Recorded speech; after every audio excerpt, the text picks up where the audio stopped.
Okay, yasan so ama makwa biem e de aba Pepe Suarez channel no so e wo YouTube. E den chia sonko e de free Pepe Suarez media ha e de e mamo. Me say we are unable to greet good morning, good afternoon, good evening because we don't know the time this video will find you. You need time I will be video no. It's what we say is greetings. Na as ya chiao, the time bia wo hwe bia no sa bre ne nchia ya emu odin ena yede emamo. Aha, Pepe Suarez channel YouTube no so. Now this main channel is dedicated to covering the domestic league and the domestic football. Inti eba Ghana football na yebon hana GPL na ya cover news no at the moment, but predominantly we do Kotoko stories. Some people have a difficulty with that. And people na unko ye dua na story and na unko baby any go stars.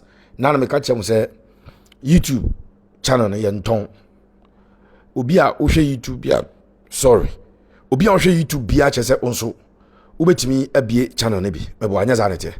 So once you watch, it means you have the account. You can also into my account na there be a story about Karela, why a story about Accra Lions, why a story about Pandu Out of Lions. That I cannot fight you for doing that.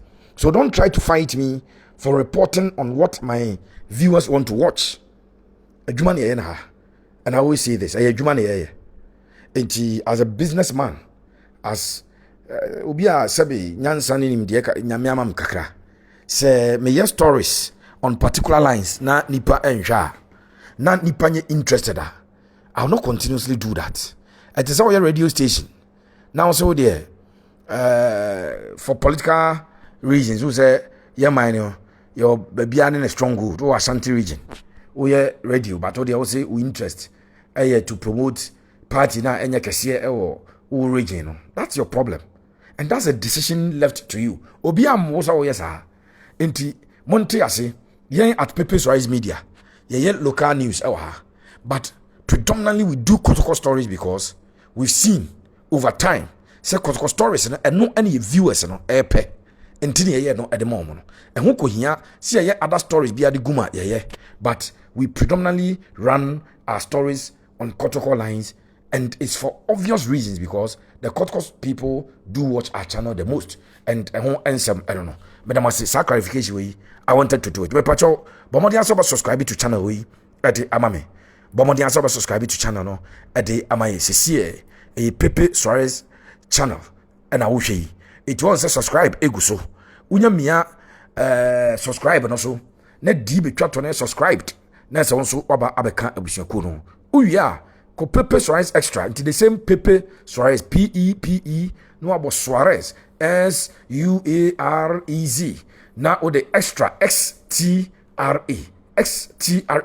extra no spelling here XTRA o the so a eno ebebie e de am Pepe Suarez extra mpacho mon subscribe to sa channel na emfama me na afi momodin ase sa channel na wa subscribe to no oba na waba behwe videos egu no and the Black Stars Black Stars a game on Wednesday, and everything about that Black Stars game ebe fa Pepe Suarez extra no so na yaye ho adwuma enso e de amamoa enye asem keto akwa yedamase se muguso a na mo hwe dendende a eno enye asem keto.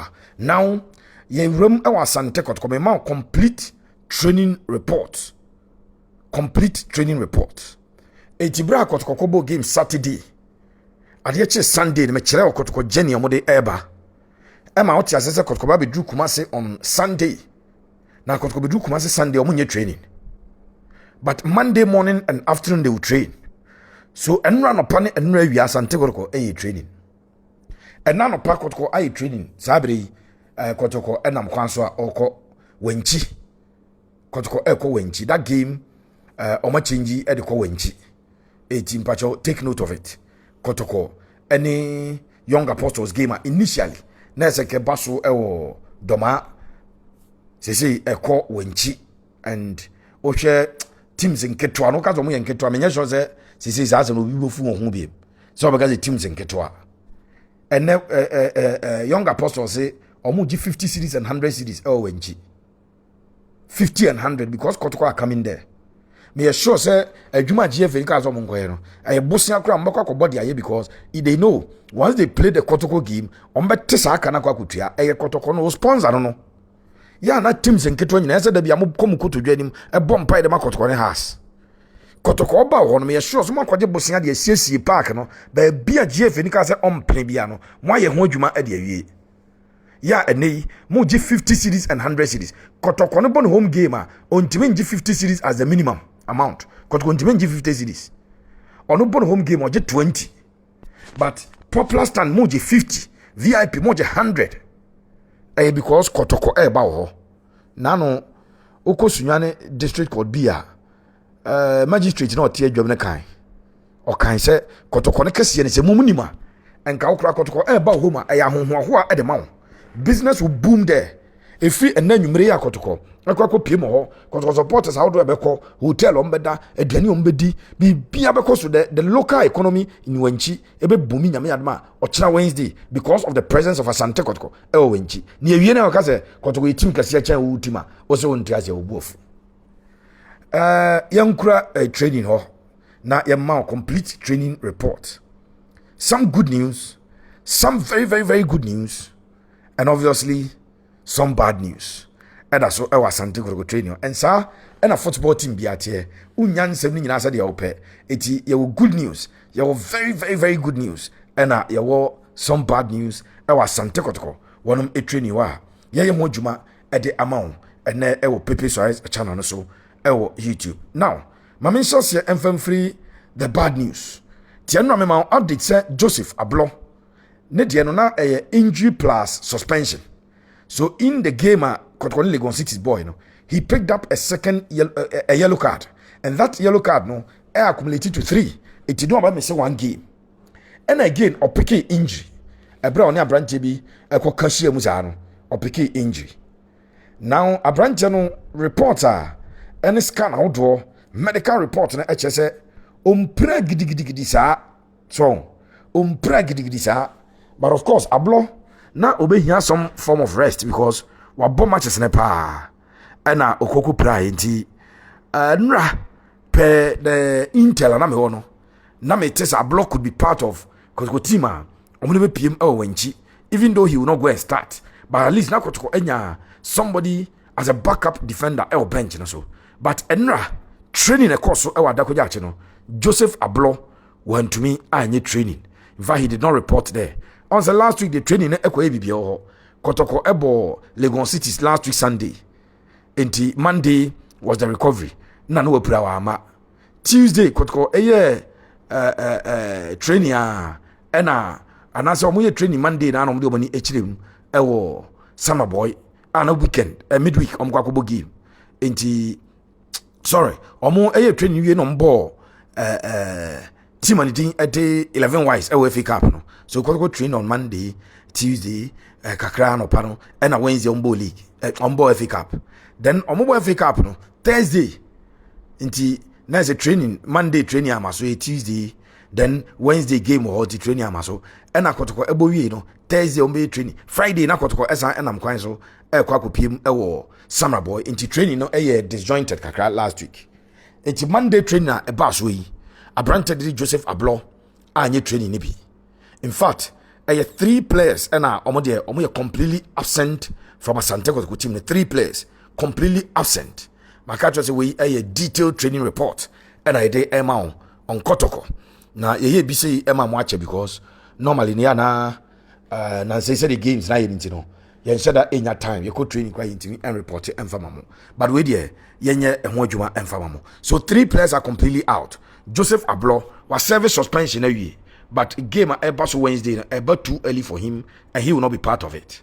You name the situation of Kote, but good news is Kote, they say washasia all year training and kakangakra. When I saw the videos, Kote a gym. Now was starting a treadmill no so kakakakra and quantum cra because I feel no be 29 kakakra. Any pain be about you reported at your medical team in 10 namping for I won't.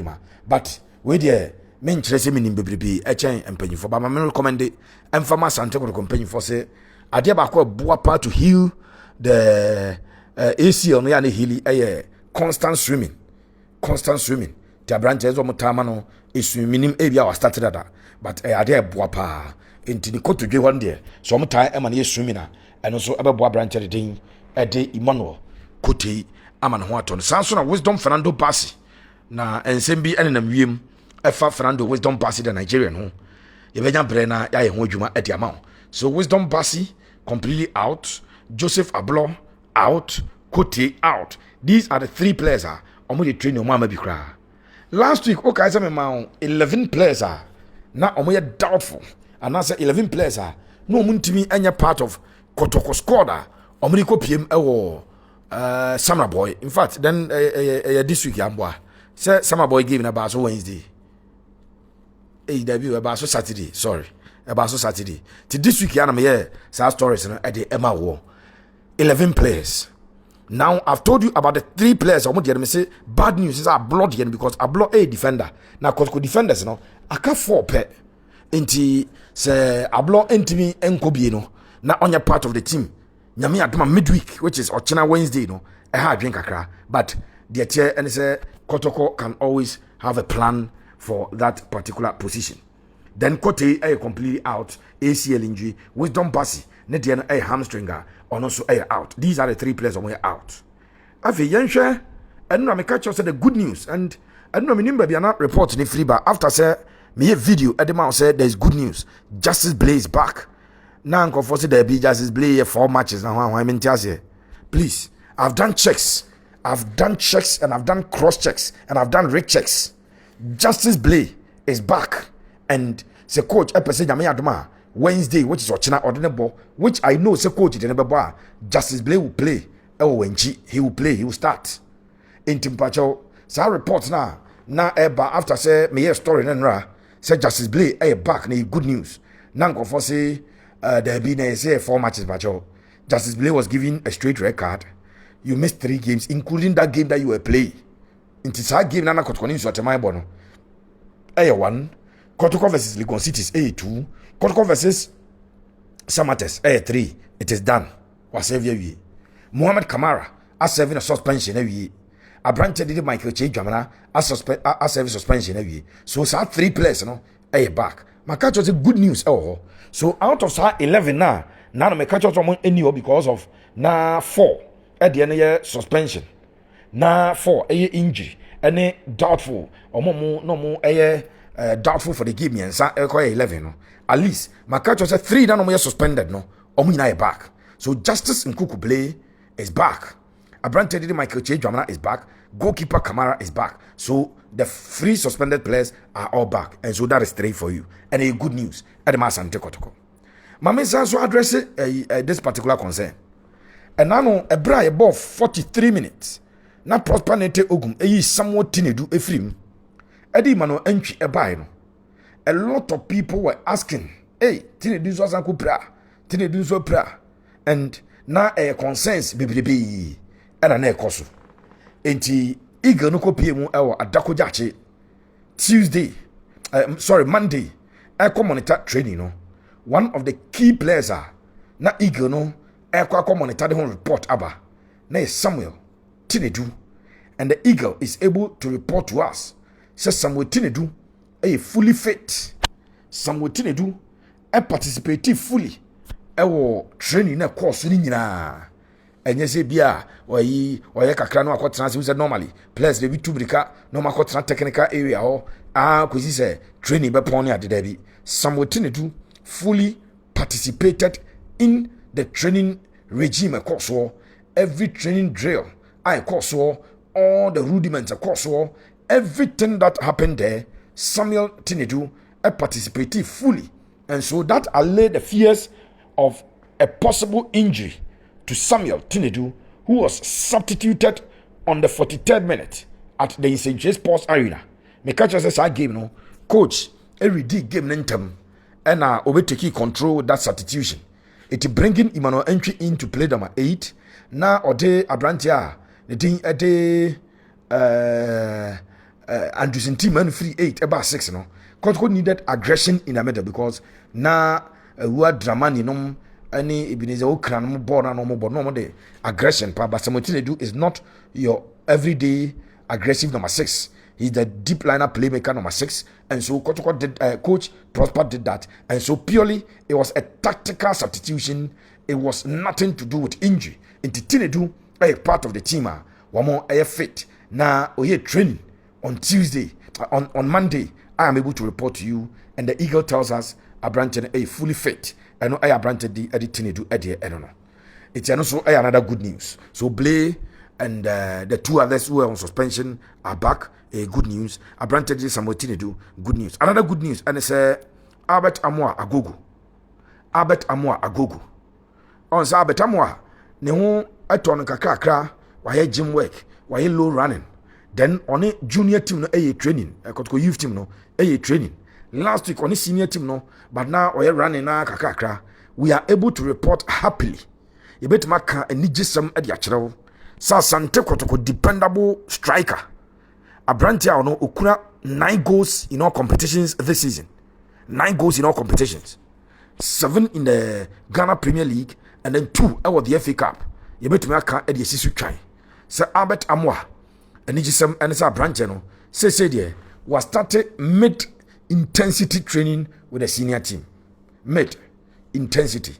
It's a medium intensity training with the senior team. He's only left to do high intensity training.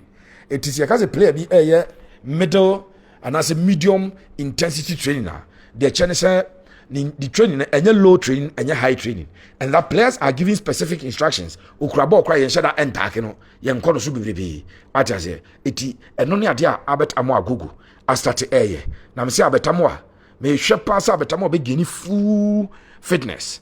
Now games be or Coach I started Albert Amoah ne kwampoku ni anhwese kokko started 4-5 e league ni ma because 2 players there they born beto ne nimbia no e de born adwuma yie pa and so at the club so and on a part of Albert Amoah who yesterday oye training e wo Adakojachi afi more good news and I say the yenie say nano ye story no na ye catch mo say bad news to hwe ye caption na ye catch mo say bad news say at least 11 senior team players. Now, senior team no crowd. Omo ya do say. Na say 11 enya available. Unse a creative problem pa at the mount.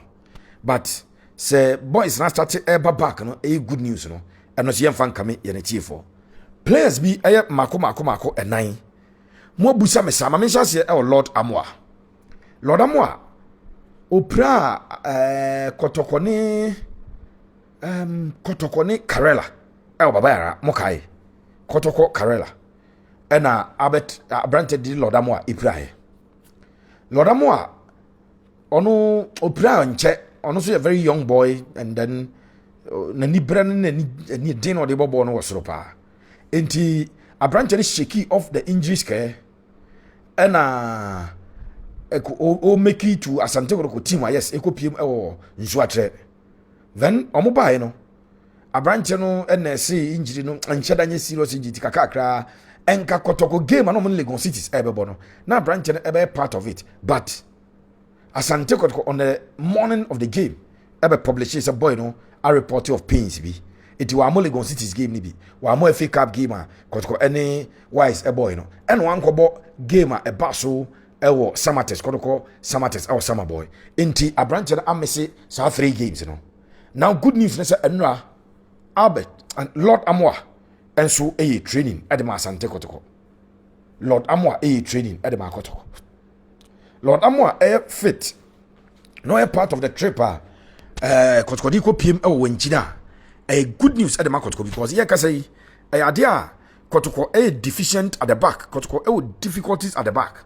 It is waba now or fit enough to even be on the bench. I think that's a very good news. At the crop here, Asante Kotoko, one of 18 no, and no Lord Amoah at the no. Kwesi Asante, Kwesi AK Marcelo, ye or sign we at the chain, ye skills, you are Dakoja Chema, a chitafon boom, pra, at the Mura and Yasam Ketwa. Jin in some bopa, Jin in Samba or Hopa. But unfortunately, Abrante the thing at a Kwesi Asante. I had the second day training now and offer injury. Also intimi ball. Now good news. I say I'm not training. I'm not training. Good news. and now 3 of our reporters in a copy mo Bright Kwame Asare nom. Yes, Bright Kwame Asare nom. Kabiru nom. And the Eagle Ankasa, the Eagle himself Ankasa. 83 reporters, and they tell us Enra Kwesi Asante running. I want to say a branch running. Adrian Ajeti. Adrian ever started Kotoko Legon cities. First half na say Adrian Ephraim because the tie ho nti coach ebi chim say a hamstring. Good news say Adrian and so Ashelu running ase e wa Dakoja training ground so ono so running Enra na okoba and that is good for a branch a day Adrian Ajeti. Peter Amidu Aqua, my boy. Peter Amidu Aqua. Peter technical team ne medical team I'm managing the injury because a branch no season a chassis pre-season he was the most informed Kotoko player. Season a chassis and the form no a year take koi kra ni hu bia form na afa. Good news is that Prosper assign to me a boy my boy the form na assign e buy. Or pick form ya or bob matches na branch na assign bra. Now last week no na onye training.